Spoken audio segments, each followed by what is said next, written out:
नमस्कार दोस्तों, स्वागत है आपका उमंग एकेडमी ए टू जेड में। आज हम बात करेंगे अधिगम स्थानांतरण की। बाल विकास का ये जो टॉपिक है, इसके पहले मैंने अधिगम का अधिगम का पठार ये सब मैंने बता चुकी हूँ। अभी इस वीडियो में बताऊंगी कि आपको अधिगम स्थानांतरण, अधिगम का मतलब क्या होता है, मीनिंग क्या है अधिगम का। सीखना होता है, इसका मतलब क्या होता है, सीखना होता है। और स्थानांतरण तो आप जानते ही होंगे कि एक स्थान से दूसरे स्थान पर इसका प्रतिस्थापित होना। ठीक है, तो यहाँ हम देखते हैं क्या अधिगम स्थानांतरण। अब जो अधिगम स्थानांतरण है, जो हम कुछ सीखते हैं जब एक स्थान से दूसरे स्थान पर, या तो ये लाभ पहुंचाता है या फिर हानि पहुंचाता है या फिर कुछ नहीं पहुंचाता है, तो इस टाइप से क्या है अधिगम का स्थानांतरण कहलाता है। अब यहाँ देखते हैं कि जो सामान्यीकरण का सिद्धांत दिया था वो किसने दिया था, C.H. जुड ने दिया था। किसने दिया था, C.H. जुड ने दिया था सामान्यीकरण का सिद्धांत। और ये भी क्वेश्चन पूछा जाता है कि जो अधिगम का स्थानांतरण है इससे संबंधित कौन सा सिद्धांत है। तो कौन सा सिद्धांत है, सामान्यीकरण का सिद्धांत है, जो किसने दिया है, C.H. जुड ने दिया है। या फिर ऐसा भी क्वेश्चन पूछा जाता है कि जो सामान्यीकरण का सिद्धांत है ये अधिगम के किस चीज से रिलेटेड है, तो किससे है, अधिगम के स्थानांतरण से है। ठीक है, तो आपको किसी भी प्रकार से क्वेश्चन परीक्षा में पूछे जाए, आपको डाउट बिल्कुल नहीं होना है, बस आपको कॉन्सेप्ट क्लियर रखना है अपना, है ना। तो अब यहाँ देखते हैं कि जो अधिगम स्थानांतरण है वो 3 प्रकार से होता है। कौन कौन से होता है, धनात्मक अधिगम स्थानांतरण और ऋणात्मक और शून्य होता है। तो धनात्मक क्या है, पॉजिटिव। पॉजिटिव मतलब क्या होगा, इसमें लाभ होगा। क्या होगा, इसमें लाभ होगा। जैसे हमने कोई भी चीज सीखी, अगर वो हमने जो चीज यहाँ पर सीखा हुआ ज्ञान है जो हमारा, अगर हम दूसरी चीज सीखेंगे और वहां पर हमको इस चीज की जरूरत होती है या फिर इससे लाभ होता है कुछ, तो ये हो जाएगा क्या, हमारा धनात्मक अधिगम स्थानांतरण। ठीक है, स्थानांतरण, अधिगम स्थानांतरण तो समझ ही गए होंगे आप कि एक स्थान से दूसरे स्थान पर सीखा हुआ ज्ञान जब काम आता है तो क्या होता है, वहां पर अधिगम स्थानांतरण होता है। और धनात्मक क्या होगा, उसमें लाभ होगा है, और इसमें ऋणात्मक में क्या होगा, हानि होगी। और शून्य में क्या होगा, ना तो लाभ होगा और ना ही क्या होगी, हानि होगी। तो धनात्मक जो अधिगम का स्थानांतरण है, इसका मैं उदाहरण बता दूं आपको। तो जैसे आपने साइकिल चलाना सीखा, बचपन में तो साइकिल चलाई होगी, ऐसा हो ही नहीं सकता है। या कहीं आप कोचिंग सेंटर गए हो, कहीं आप घूमने गए हो, कहीं स्कूल, कहीं ना कहीं आपने साइकिल जरूर चलाई होगी, या फिर नहीं भी चलाई है तो दूसरों से आप अंदाजा लगा सकते हैं कि जैसे किसी ने साइकिल चलाना सीखा है। ठीक है, तो जो साइकिल चलानी सीखी है उसने आती है उसको साइकिल चलानी, अगर वो स्कूटी या फिर स्कूटर चलाए तो वो जो साइकिल चलाने का उसका ज्ञान है वो कहाँ काम आएगा, उसका स्कूटर चलाने में काम आएगा, स्कूटी चलाने में काम आएगा। ठीक है, तो यहाँ पर क्या हो जाएगा, उसको लाभ हो जाएगा कि मतलब उसने वो तो ज्ञान वहां पर सीखा था लेकिन यहाँ पर भी थोड़ा काम आ रहा है, तो यहाँ पर क्या हो रहा है, उसको लाभ हो रहा है। ठीक है, और अब इसमें ऋणात्मक अधिगम में देखो, इसमें क्या होती है, हानि होती है। जैसे कुछ भी सीखा होता है तो उससे रिलेटेड हम कहीं और सीखते हैं तो उसको कोई मतलब नहीं होता है। जैसे यहाँ देखो, गणित संकाय का कोई विद्यार्थी है, ठीक है, गणित लिया है उसने, गणित विषय का है वो, लेकिन उसको कहाँ दे दिया गया है, कला संकाय में। तो भाई उसने गणित से संबंधित सब कुछ चीज सीखी है ना, तो कला तो क्या है, एक आर्ट है, तो उसमें हिस्ट्री, क्या उसमें हिस्ट्री उसको सीखनी पड़ेगी, है ना। तो यहाँ पर क्या है, ऋणात्मक अधिगम मतलब में उसको हानि हो जाएगी, क्या समय उसका बर्बाद होगा। ठीक है, उसका टाइम क्या होगा, खराब हो जाएगा अपना, जितना उसने पहले गणित सीखने में माइंड लगाया फिर वो अलग से कला संकाय में। तो अधिगम का स्थानांतरण तो हुआ है लेकिन कैसा, नेगेटिव में हुआ है। कैसा हुआ है, नेगेटिव में हुआ है। कैसे नेगेटिव में, मतलब में हानि हुई है। अब शून्य देखो आप, यहाँ पर जो शून्य है उसमें क्या होता है कि ना लाभ होता है और ना ही हानि होती है। जैसे आपने क्या साइकिल चलाना सीखा, इसका उदाहरण बता दूं मैं कि जैसे आपने साइकिल चलाना सीखा तो आपको फिर कंप्यूटर चलाना है, तो क्या साइकिल चलाने में जो भी आपने सीखा है, साइकिल चलाना जो सीखा है वो वाला सीखने का ज्ञान आपका कंप्यूटर चलाने में काम आएगा? बिल्कुल नहीं आएगा। क्यों आएगा भाई, ना उससे कोई आपको हानि होगी और ना ही आपको उससे क्या कुछ लाभ होगा। तो आपसे क्वेश्चन पूछा जा सकता है कि जैसे साइकिल चलाने का ज्ञान कंप्यूटर चलाने के ज्ञान में क्या योगदान करता है, मतलब में हानि पहुंचाता है, लाभ पहुंचाता है या फिर कुछ नहीं पहुंचाता, इसमें धनात्मक अधिगम है, ऋणात्मक है कि शून्य है। तो आपको उत्तर क्या देना होगा, शून्य है। ठीक है, तो इसी प्रकार से कई उदाहरण पूछे जा सकते हैं। जरूरी नहीं है कि ये साइकिल वाला ही पूछे या कुछ भी, मैंने तो बस यहाँ पर आपको समझाने के लिए ही वाला उदाहरण लिया है। इस प्रकार से कई उदाहरण भी वो एग्जामिनर दे सकता है ना। अब यहाँ देखो आप, जो धनात्मक अधिगम होता है, जो धनात्मक अधिगम स्थानांतरण होता है, उसके 3 पार्ट है। कौन कौन? क्षैतिज, ऊर्ध्वाधर और कौन से?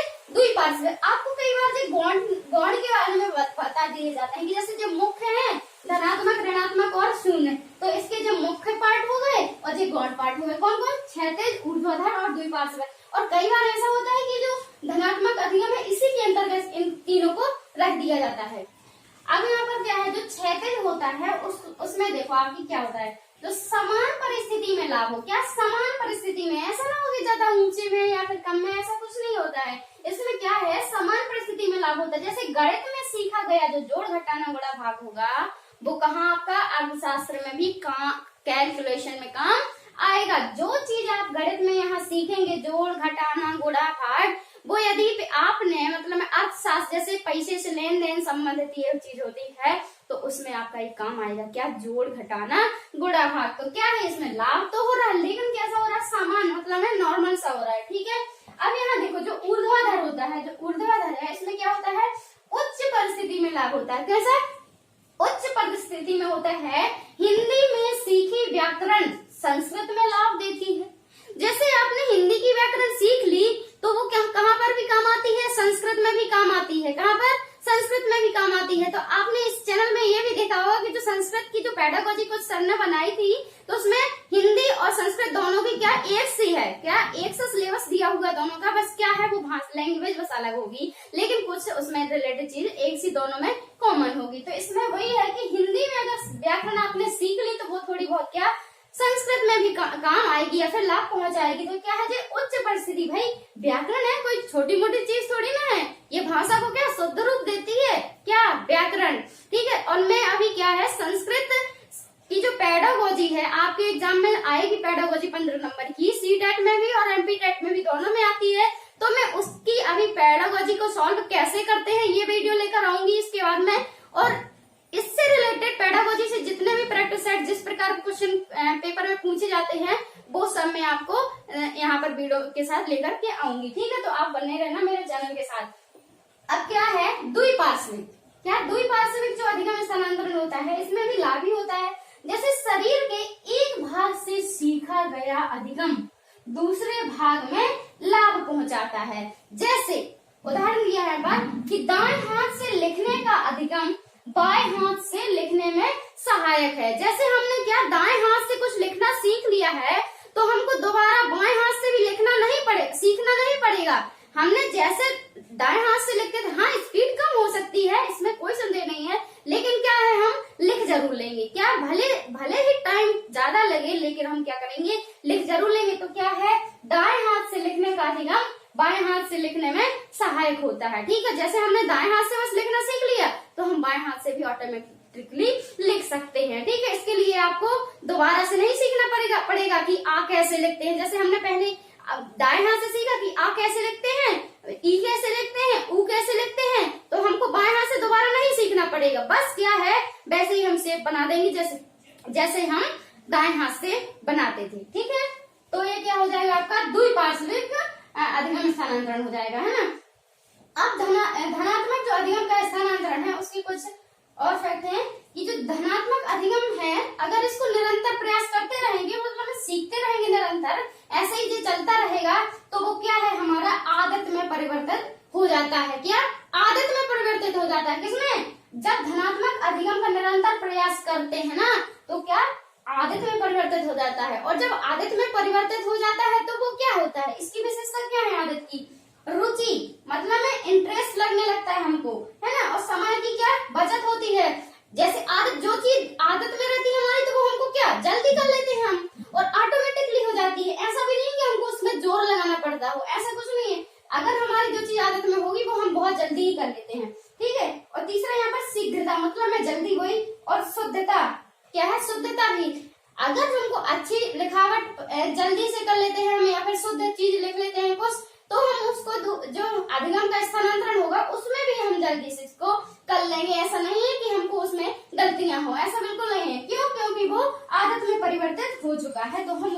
रूप में करेंगे, ठीक है। और इसको क्या है, सरलता से कर लेंगे, कठिनाई नहीं होगी। बस जो चीज हमको आदत में होती है उसमें हमको कुछ कठिन नहीं लगता है। जैसे हम रोज खाना खाते हैं ना, तो हमको कोई कठिनाई नहीं लगती है कि भाई अरे बाप रे हमको खाना खाना पड़ेगा। जैसे हम कुछ खाना रोज बनाते हैं तो हमको मम्मी रोज खाना बनाती है तो उनको कठिनाई नहीं लगती है कि अरे बाप रे मेरे को आज खाना बनाना पड़ गया। हाँ, जो नहीं बनाता है, उनके बच्चे उनको खाना नहीं बनाते हैं तो उनको बहुत कठिन लगता है। क्यों? क्योंकि उनकी वो आदत में नहीं होता है, ठीक है। तो कोई जब चीज हमारी आदत में आ जाती है तो वो हमको क्या, सरल लगने लगती है।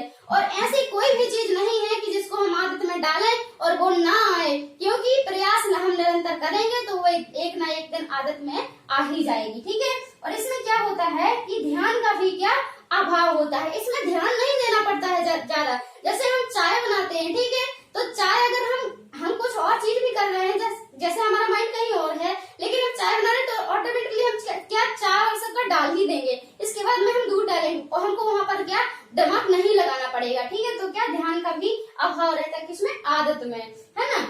अब जो आदत के दोष होते हैं वो कौन कौन से होते हैं? जैसे कोई चीज हमने चेंज कर दी, क्या, कोई चीज हमारी आदत में है और वो हमको एक ना एक, जैसे मान लो एकदम से हमको उसको परिवर्तित करना है, चेंज करना है, तो हमको क्या होगा, सामंजस्य बैठाने में कठिनाई आएगी। अगर वो चीज हमारी आदत में है और हमको वो क्या, उसको चेंज करना है तो थोड़ा समय लगेगा। ऐसा नहीं हो सकता है कि जो चीज हमारी आदत में है वो तुरंत हम उसको अलग कर दें, ऐसा बिल्कुल नहीं कर सकते हम। क्या होता है कि सामंजस्य बैठाना थोड़ा क्या हो जाता है, कठिन। ऐसा भी नहीं है कि बिल्कुल को हम बदल ही नहीं सकते, बदल सकते हैं, लेकिन क्या है, थोड़ी सी कठिनाई होगी, थोड़ा सा समय लगेगा, ठीक है। अब इससे देखते हैं, इससे रिलेटेड कुछ प्रश्न जिस प्रकार से परीक्षाओं में पूछे जाते हैं। अब अधिगम स्थानांतरण से रिलेटेड परीक्षाओं में जो क्वेश्चन पूछे जाते हैं वो किस प्रकार से पूछे जाते हैं वो आपको मैं यहाँ पर दिखाती हूँ, ठीक है। तो देखते हैं इससे रिलेटेड प्रश्न अभ्यास। अब पहला क्वेश्चन यहाँ पर दिया हुआ है कि जो सामान्यीकरण का सिद्धांत है वो किसने दिया था। मैंने इसके अभी बताया है कि जो सामान्यीकरण का सिद्धांत है वो किसने दिया है। तो आप बताओ, इसको पहले करो कि कितने आपके 5 क्वेश्चन दिए मैंने, इतने में से आपके कितने सही निकलते हैं, आप मुझको कमेंट करके जरूर बताना, ठीक है। तो पहला है सामान्यीकरण का सिद्धांत किसने दिया, तो पहला ऑप्शन दिया हुआ इसमें स्किनर ने, थार्नडाइक ने, फ्रायड ने या फिर जुड ने, ठीक है। तो स्किनर ने नहीं दिया है, थार्नडाइक ने भी नहीं दिया है यहाँ पर, और जो फ्रायड है इन्हें भी। लेकिन जो स्किनर ने जो सिद्धांत दिया है वो कौन सा दिया है, स्किनर ने क्रिया प्रसूत अनुबंधन का सिद्धांत दिया है, ठीक है। और जो थार्नडाइक ने दिया है वो ब्रेग ने भूल का सिद्धांत दिया है, और फ्रायड ने मनोविश्लेषणात्मक का सिद्धांत दिया है। और जो CH जुड है ना, इनका पूरा नाम क्या है, CH जुड है, इनने क्या दिया है, सामान्यीकरण का सिद्धांत है दिया है, ठीक है। तो पहले का क्या ऑप्शन सही हो जाएगा, चौथा ऑप्शन सही हो जाएगा, ठीक है। अब दूसरा यहाँ पर क्वेश्चन दिया हुआ है कि जो साइकिल चलाने का अधिगम है वो कंप्यूटर चलाने में है, क्या है, किस प्रकार का स्थानांतरण है। आप बताओ, आपको मैंने अभी ये उदाहरण दिया था, तो धनात्मक होगा कि ऋणात्मक होगा कि शून्य होगा कि फिर कोई नहीं होगा। क्या है इसमें, साइकिल चलाने का अधिगम क्या है, ना तो इसमें लाभ होगा ना ही हानि होगी, तो किस में चला जाएगा, शून्य में चला जाएगा। कहाँ चला जाएगा, शून्य में। तो ये कौन सा ऑप्शन आपका दूसरे का तीसरा ऑप्शन सही हो जाएगा, शून्य अधिगम स्थानांतरण। जब साइकिल चलाने का अधिगम कंप्यूटर चलाने में ना तो क्या है, काम आएगा और ना ही उसमें हानि पहुंचाएगा, ठीक है। तो कौन सा हो जाएगा, शून्य अधिगम स्थानांतरण हो जाएगा। अब यहाँ पर जो तीसरा प्रश्न दिया हुआ है वो क्या है, जब एक स्थान में सीखा ज्ञान दूसरे स्थान पर क्या बाधा पहुंचाए, क्या बाधा पहुंचाए, तो वो कौन सा अधिगम होगा, धनात्मक अधिगम होगा कि ऋणात्मक अधिगम होगा कि शून्य अधिगम होगा कि उपरोक्त सभी होंगे।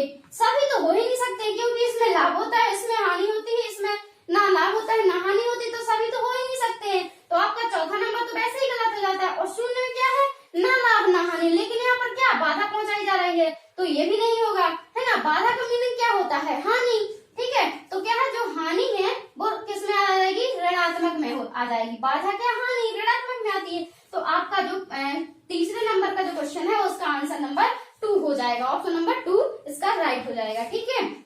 अब जो चौथा क्वेश्चन दिया हुआ है यहाँ पर, अधिगम स्थानांतरण के प्रकार हैं, कौन कौन से प्रकार हैं अधिगम स्थानांतरण के, तो धनात्मक, ऋणात्मक, शून्य या फिर उपरोक्त सभी। तो मैंने आपको बताया कि इसके लिए क्या है, तीनों ही क्या है, इसके प्रकार हैं, ठीक है। तो आपका चौथा ऑप्शन इसका क्या हो जाएगा, राइट हो जाएगा। अब मैंने यहाँ पर 5वां क्वेश्चन दिया हुआ है, सामंजस्य बिठाने में कठिनाई होती है। यह क्या है?